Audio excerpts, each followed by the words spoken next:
Hello foodies! With this Diwali coming up, I'm reposting a very popular Kanole video of mine which my sister graciously showed. These are a must in every Marathi household for Diwali.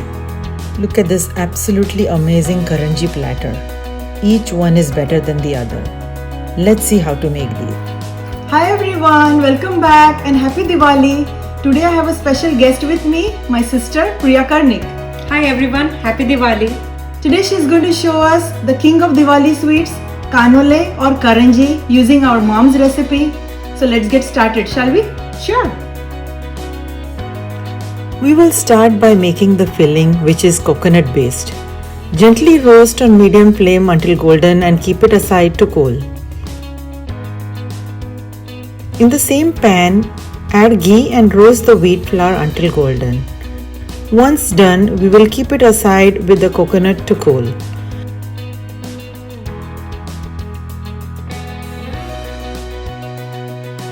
Using the same pan, roast the poppy seeds until they crackle. Once done, keep these aside separately to cool.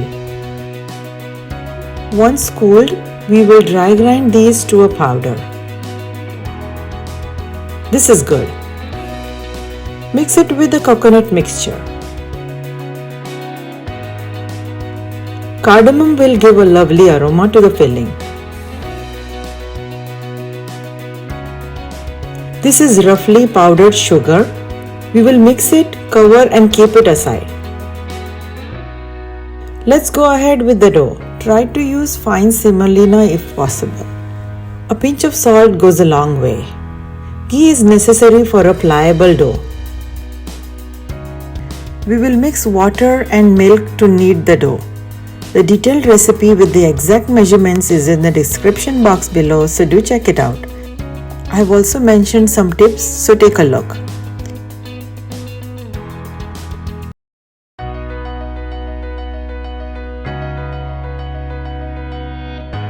We will make a thick dough.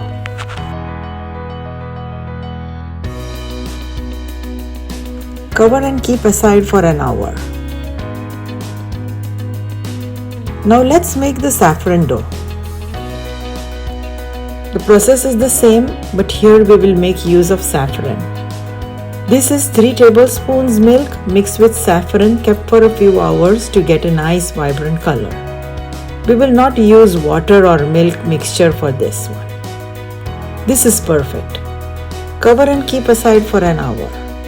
Make the rest of the colors similarly, as many colors you like. Let's make the ghee cornstarch filling, which is also called the saran, for the dough to get a lovely flaky karanji. Beat the ghee until light and creamy. We will add as much cornstarch as needed until it becomes soft and comes together. We needed approximately 8 teaspoons, but you may need more or less. This is the final consistency we are looking for. Keep it aside. Now we will prep the dough for the final process. Cut it into small pieces as we are going to pass it through the food processor for making it pliable. Ghee will make it soft and fluffy.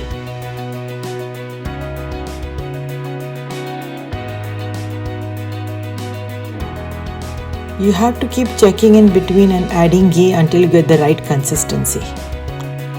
We needed about 8 teaspoons ghee to make this dough workable.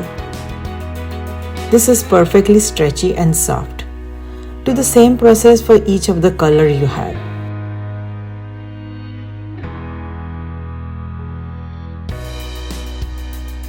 Divide the dough into equal portions and roll them out separately.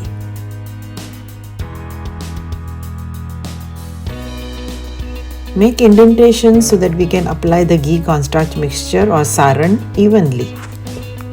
Do this to the all rolled out dough portions. Use 3 portions at a time and stack them on top of each other, ghee mixture facing up. Start rolling tightly into a log shape.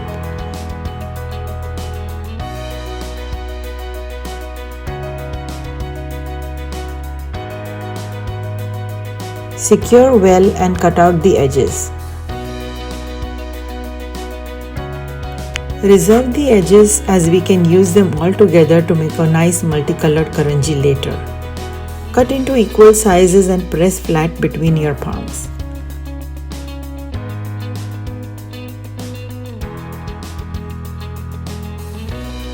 Start rolling this in one direction using cornstarch so that the dough doesn't stick to the board.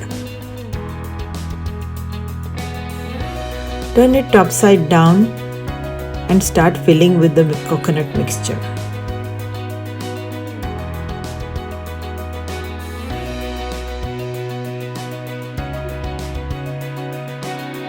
Apply the water and milk mixture for it to stick together.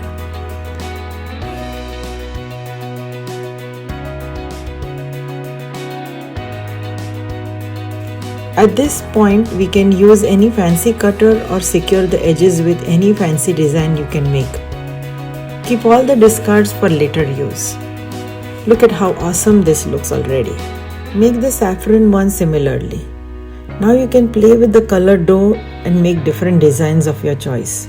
Use any way you like. These are just some options for you to get started. Now don't get overwhelmed with the long process. The end result is definitely worth the effort. The process for the colored dough is the same, so go ahead and use your imagination and make any design you think is best.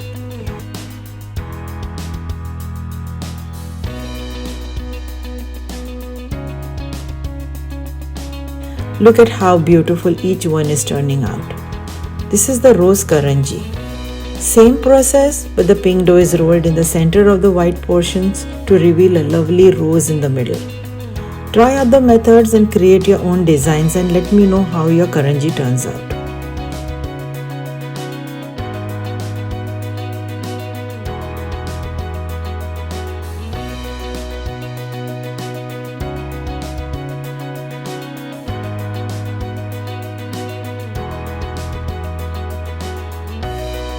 For this one, we will seal one side and make it the same way.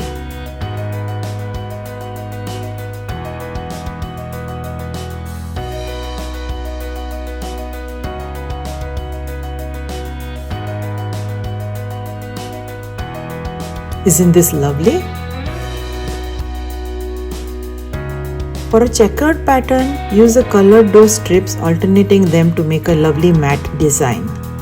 You may use more colors if you like.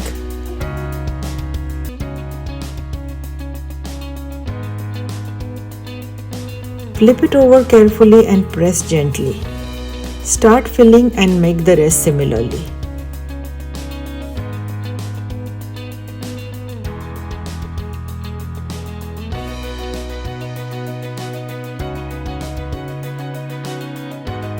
So beautiful.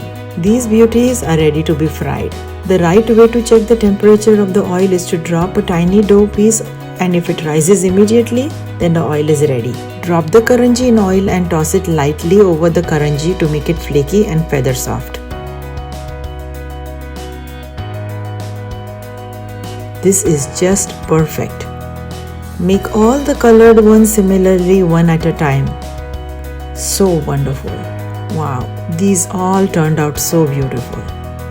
Hope you'll make these goodies for this Diwali. Happy Diwali! This is a masterpiece. Absolutely stunning. Thank you for such a wonderful recipe. You're welcome. If you'd like to know such amazing recipes, let me know in the comments below. If you like this recipe, please give it a thumbs up and don't forget to subscribe. I'll see you next week. Bye. Bye. We are going to have a feast with this right now.